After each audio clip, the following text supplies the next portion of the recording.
वसई येथे एका महिला चार्टर्ड अकाउंटंटचा अज्ञात व्यक्तीने विनयभंग करून मोबाईल घेऊन झाला पसार। कामावरून घरी परतत असताना एका 32 वर्षीय चार्टर्ड अकाउंटंट यांचा अज्ञात व्यक्तीने विनयभंग करून लुटल्याची घटना घडली। घटनेच्या एका दिवसातच सीसीटीव्ही फुटेज ताब्यात घेण्यात आले। ही घटना पहाटे 1च्या सुमारास वसई येथे घडली। पीडित महिला वसई येथून घरी जात असताना ती अंबाडी रोड जवळील एका अरुंद पॅसेजवर पोहोचली असता हल्लेखोराने तिच्याशी सामना केला।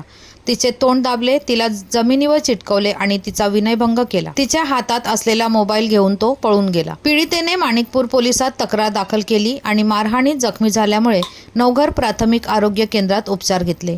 पोलिसांनी संशयिताला पकडण्यासाठी एक विशेष पथक तयार केले आणि घटनेच्या वेळी परिसरातील सीसीटीव्ही फुटेजचे पुनरावलोकन केले। पीडितेने कॅमेऱ्यात कैद झालेल्या व्यक्तीची ओळख पटवली। व्यापक शोध घेतल्यानंतर संदीप खोत वय 25 वर्षे असे आरोपीचे नाव असून तो नालासोपारा येथे राहणारा आहे। खोत याच्यावर यापूर्वी मुंबई पोलीस ठाण्यात फसवणुकीचे गुन्हे दाखल आहेत। मात्र त्याने यापूर्वी महिलांचा छळ केला आहे का, लुटले आहे का याचा तपास अधिकारी करत आहेत। आरोपीवर विनयभंग आणि चोरीचा गुन्हा दाखल करण्यात आला असून पुढील तपासासाठी तो सध्या पोलीस कोठडीत आहे। पीडितेने पोलिसांना सांगितले की ती नियमितपणे या मार्गावर जाते आणि काही प्रसंगी रात्री उशिरा घरी परतल्यानंतरही तिला यापूर्वी कधीही असुरक्षित वाटले नव्हते। आरोपी, ज्याला नंतर पोलिसांनी अटक केली होती, त्याने दावा केला की त्याचा हेतू पीडितेला घाबरवण्याचा आणि तिच्या मालमत्तेला लुटण्याचा होता। गुन्ह्याच्या वेळी आरोपी दारूच्या नशेत असण्याची शक्यता वर्तवण्यात येत आहे। धन्यवाद।